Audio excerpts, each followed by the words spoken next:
샬롬, 오늘도 새날이 열렸습니다. 하나님은 오늘도 여러분에게 새 일을 행하실 것입니다. 새 영으로 충만한 복된 날이 되십시오. 오늘은 사사기 5장입니다.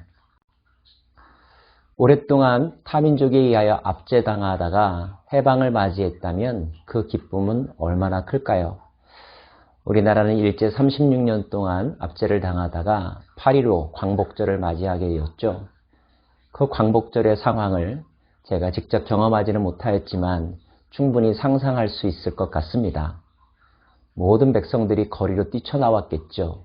환호성을 지르며 서로 부둥켜 안으며 기뻐하며 노래했을 것입니다. 그와 같은 순간이 이스라엘 공동체에게 찾아왔습니다.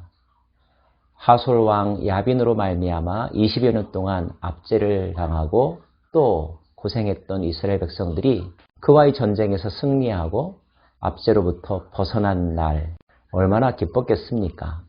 5장은 이 기쁨의 순간에 드보라와 바락이 부른 노래를 기록하고 있습니다. 어떤 내용들이 포함되어 있을까요? 세 부분으로 나누어서 살펴보기를 원합니다. 먼저 첫 번째, 그들은 하나님을 찬양합니다.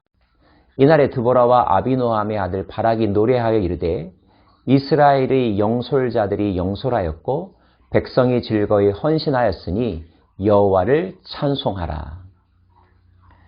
이스라엘의 하나님 여호와를 찬송하리로다. 그들의 입에서 제일 먼저 나온 일성은 여호와를 찬양하고 그분께 감사하라는 것입니다. 왜일까요? 누구보다도 이 전쟁의 승리가 하나님의 은혜요 도우심 때문에 말미암았다는 사실을 그들은 알고 있었기 때문입니다. 하나님은 그들의 삶의 주인이요 그들의 구원자요 그들을 번성케 하실 수 있는 그들이 섬겨야 될 예배의 대상임을 적어도 드보라와 바락은 잊지 않았던 것이죠. 백성들은 이 중요한 사실을 한동안 잊어서 이방 민족과의 전쟁에서 패배하고 아무리 힘써도 노력해도 되지 않는 비극적인 일들을 되풀이했지만 그러나 영적 지도자였던 드보라는 잊지 않았던 것입니다.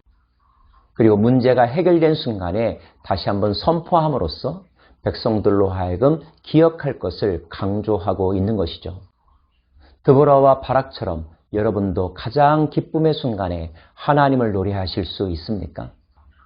그것은 평소 여러분의 마음 가운데 하나님이 어떠한 자리를 차지하고 있느냐에 달려 있을 것입니다. 유명한 축구 선수가 중요한 경기에서 결승골을 넣고 골 세레모니를 하는 장면을 상상해 보십시오. 어떤 사람이 우승자로 호명되어서 수상대에 올라 수상 소감을 이야기하는 내용을 한번 살펴보십시오.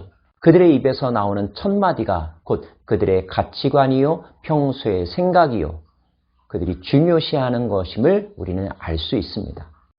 바라기는 힘들고 어려운 때일 뿐만 아니라 형통하고 기쁜 순간에도 하나님을 제일 먼저 떠올리는 그리고 그 모든 일의 결과가 하나님으로부터 말미암았다는 사실을 고백하는 찬양의 사람, 감사의 사람 되시기를 간절히 바랍니다.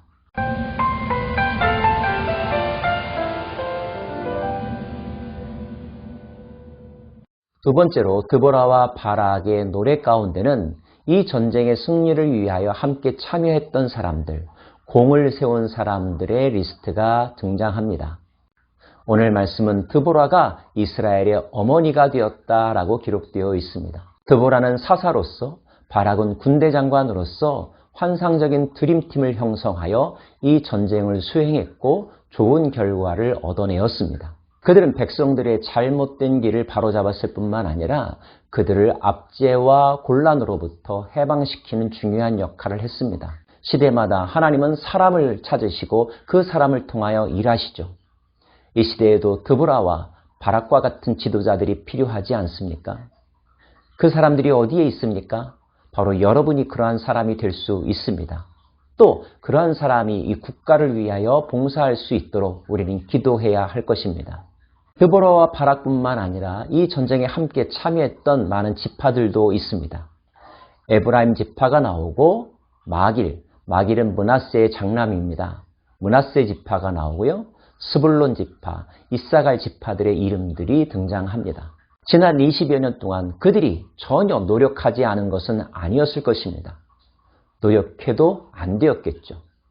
그러나 이제 그들의 부르짖음을 하나님께서 들어주시고 하나님께서 성령으로 그들의 마음을 묶어주시자 한 사람 두 사람 함께 마음을 모았고 같은 순간에 그 힘을 발휘했습니다. 같은 목적을 가지고 같은 시기에 같은 마음을 갖는 것.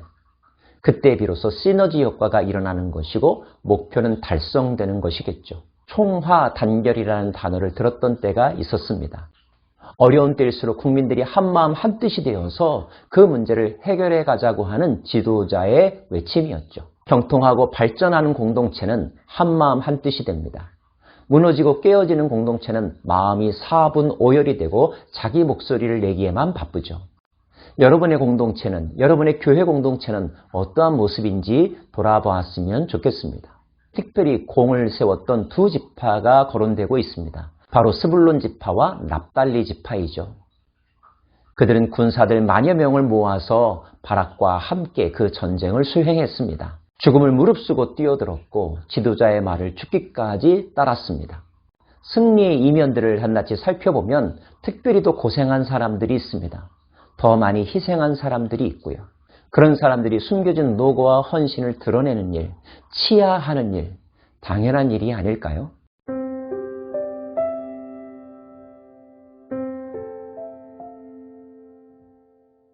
세 번째로 등장하는 인물이 있습니다.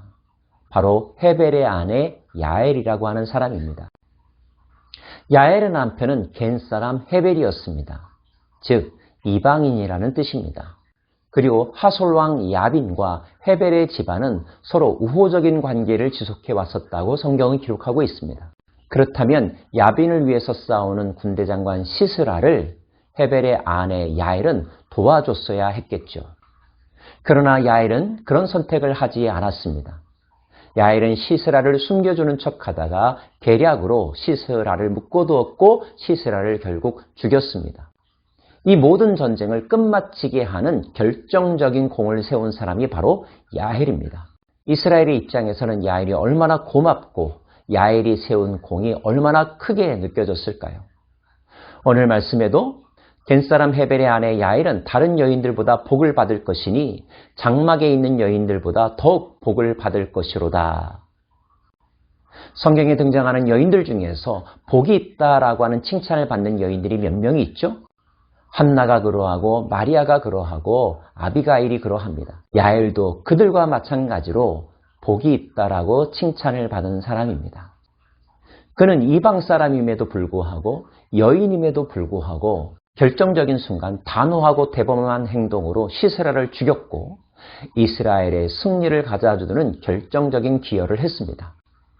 이 전쟁에서의 승리가 하나님의 계획 가운데 포함되었다면 그는 하나님의 계획을 성취하는 매우 중요한 역할을 한 사람이 된 것이죠. 이스라엘 백성들은 깨달아야 할 것입니다. 하나님께서 이 전쟁의 과정과 승리를 통하여서 그들에게 무엇을 원하시는지를 말이죠. 오늘 노래 마지막 부분은 그들이 배워야 될 교훈을 분명하게 재확인하고 있습니다. 여호와여, 주의 원수들은 다 이와 같이 망하게 하시고 주를 사랑하는 자들은 해가 힘있게 도둠 같게 하시옵소서 하니라. 여러분은 어떤 삶을 선택하시겠습니까? 진정 형통하기를 원하십니까? 하나님을 사랑하십시오. 하나님을 가까이 하십시오. 그분을 신뢰하며 그분의 뜻대로 행하십시오. 그렇다면 영적인 평안함뿐만 아니라 물질적인 평안함도 더불어 주실 것입니다. 여러분의 인생이 멸망되기를 원하십니까? 하나님과의 반대편에 서십시오. 하나님의 말씀을 불순종하십시오. 하나님의 말씀을 잊어버리면서 자기 뜻에 옳은 대로 살아가십시오. 여러분의 인생은 머지않아 망하게 될 것입니다.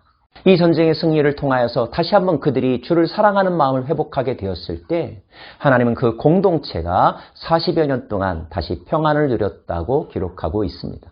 우리는 오늘 이 노래를 통하여서 이스라엘 공동체가 어떻게 20년이 압제에서 벗어날 수 있었는지, 그 힘든 전쟁에서 승리할 수 있었는지 중요한 비밀을 깨닫게 되었습니다. 결론은 이것입니다. 그들의 오늘은 결코 그들에 의해서 이루어진 것이 아니라 하나님의 은혜와 하나님에게 부름받은 자들의 전적인 헌신과 누군가의 특별한 공로에 의하여 오늘의 우리가 있게 되었다는 것. 그런 점에서 우리는 모두 빚진 자라고 하는 것. 그렇다면 빚진 자로서 우리는 어떠한 삶을 살아야 할까요? 첫째, 기억하는 것입니다. 감사해야겠죠. 둘째, 그들의 희생의 열매로 주어진 오늘을 잘 간직하는 것입니다. 관리하는 것입니다. 세 번째, 더 나아가 그 뜻을 계승하고 미완성의 부분들을 완성하는 데 우리의 자신의 삶을 바치는 것입니다. 기억하고 보존하고 계승하여 완성하는 것이 오늘 우리가 사는 이유임을 잊지 마십시다. 기도하겠습니다. 하나님 감사합니다. 이스라엘의 놀라운 승리와 해방을 주셨습니다. 하나님을 찬양합니다.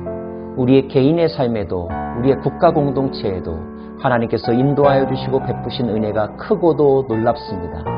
실로 하나님은 영원히 찬양받으실 분이시며 우리가 기억해야 될 분인 것을 고백합니다. 그리고 오늘의 우리가 있게 하기 위하여 먼저 희생하고 헌신하고 수고한 많은 사람들을 기억합니다.